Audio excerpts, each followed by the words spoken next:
Welcome to Tech Bytes and News, your daily roundup of articles featured in Hacker News.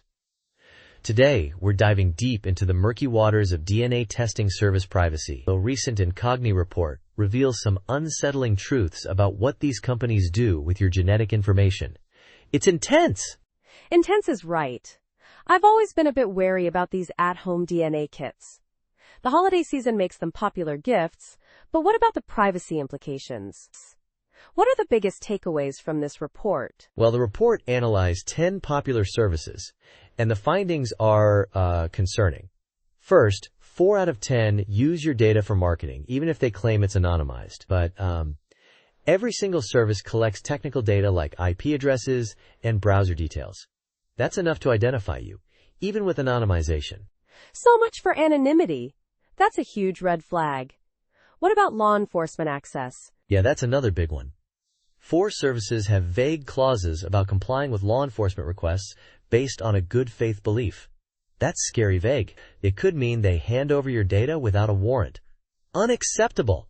Absolutely unacceptable.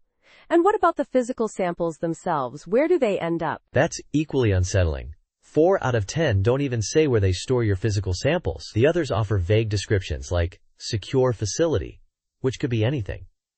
And they all keep them for extended periods, which is a huge security risk. It's like they're hoarding our DNA. Hoarding DNA. I like that. This is a serious issue.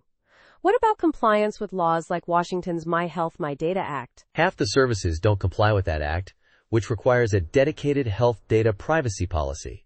That's a clear indication of a lack of transparency and potential legal issues. It's a mess. So what are the main purposes for which these companies use our genetic information? All of them say they use it to provide the service, which is understandable. Many also use it to improve the service and conduct research, often with consent. But 4 use it for marketing, claiming to use aggregated data. But how can we be sure? Exactly.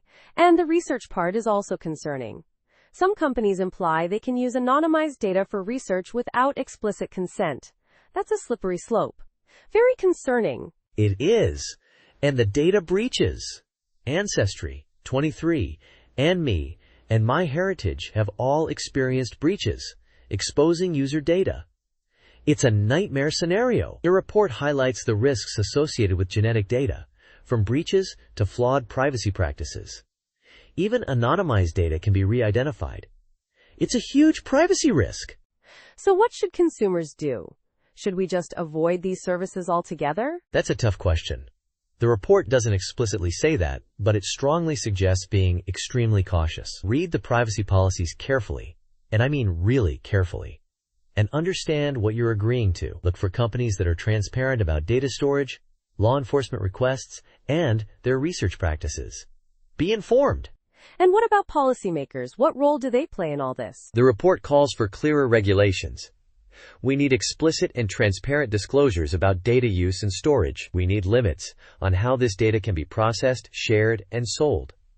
It's crucial to balance innovation with robust safeguards for personal rights. This is a rapidly growing industry, and we need to get ahead of the privacy issues before it's too late. It's a critical issue. Absolutely. This has been a fascinating and frightening discussion. Thanks for breaking down this important report for us. It's something everyone needs to be aware of. You're welcome. And remember, listeners, know your rights and be mindful of where you're entrusting your most sensitive information. Thanks for tuning in to Tech Bytes and News. Out. Have a great day and stay safe. Goodbye. Bye-bye.